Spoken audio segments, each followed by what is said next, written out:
Well, welcome back. Well, more pushback to Biden's climate agenda. The Supreme Court is tackling a legal battle that could impact the EPA's ability to regulate greenhouse gas emissions from power plants. This case seeks to reserve the power to decide the best path to address climate change to Congress and the states, not a federal agency. Joining me right now is West Virginia Attorney General Patrick Morrisey. AG, great to have you. Thanks very much for being here. Tell us about the upcoming Supreme Court battle over the Clean Power Plan. Absolutely. And Maria, thank you for having me on. This is one of these really important issues that's kind of sneaking up on people, but we have the really important oral argument at the U.S. Supreme Court, February 28th.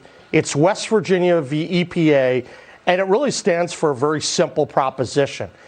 When you have these major questions of the day, those decisions actually need to be made by Congress, not by these unelected bureaucrats. And what we've seen over a long period of time, not just with EPA, but for many federal agencies, is that frequently people are trying to seize power when it's not there.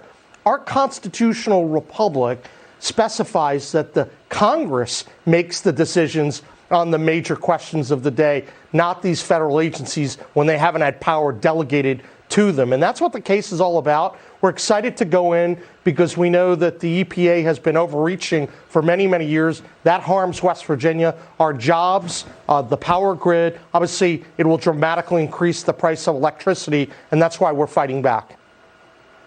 And perhaps that's why you've seen a different tone in West Virginia, because coal is important. All of these climate initiatives coming out of this White House go against thousands or tens of thousands of jobs in West Virginia. Isn't that right? Well, that's exactly right. Obviously, West Virginia pays a very high price for the decisions that are made by an out-of-touch EPA. But our proposition is still very simple.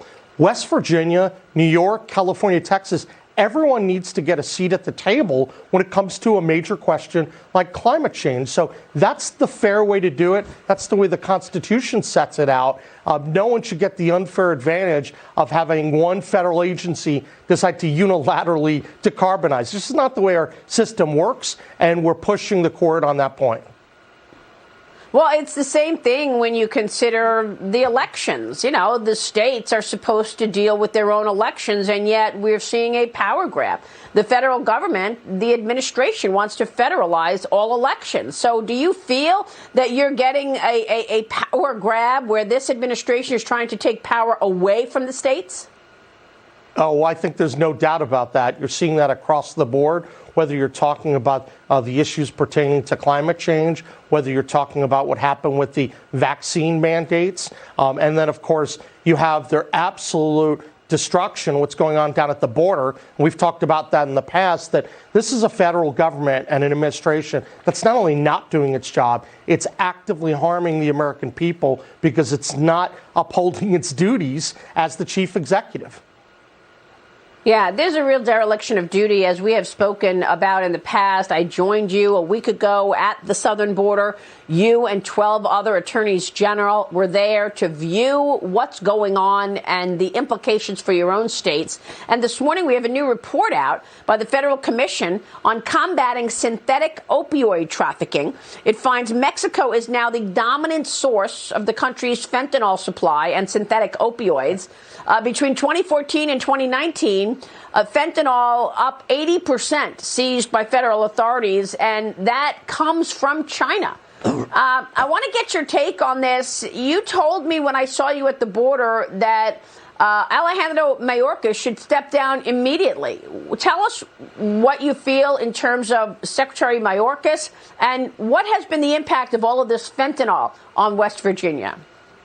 Absolutely. Well, first, I would say that West Virginia really experiences the undocumented alien problem through the high prevalence of fentanyl. Fentanyl has invaded our state at a very alarming rate. We're seeing drug overdose death rates go through the roof, and that's what I'm fighting to stop. And that's one of the reasons why I filed the lawsuit against the Department of Homeland Security. First, we wrote a letter to Mayorkas. He's ignored it. He's ignored every practical step to try to address the drug crisis. And I think on those grounds alone, he needs to go. This is a guy that doesn't seem to understand that Homeland Security means defending the homeland, not just from undocumented aliens, but from human trafficking and fentanyl. And he's not doing that. In fact, they're doing the opposite. They're actively trying to block the states that are trying to protect their people. On those grounds alone, Mayorkas needs to go, and I'm hopeful there'll be a groundswell about that. I've never seen such utter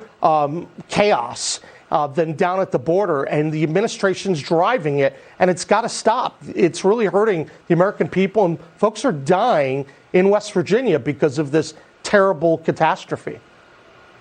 Yeah, unfortunately, I have not heard President Biden mention the word fentanyl once.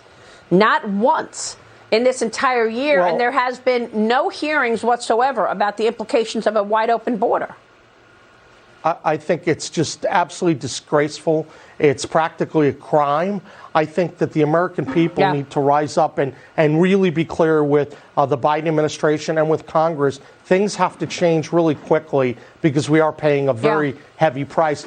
And it's time, and long past time, that we address these issues.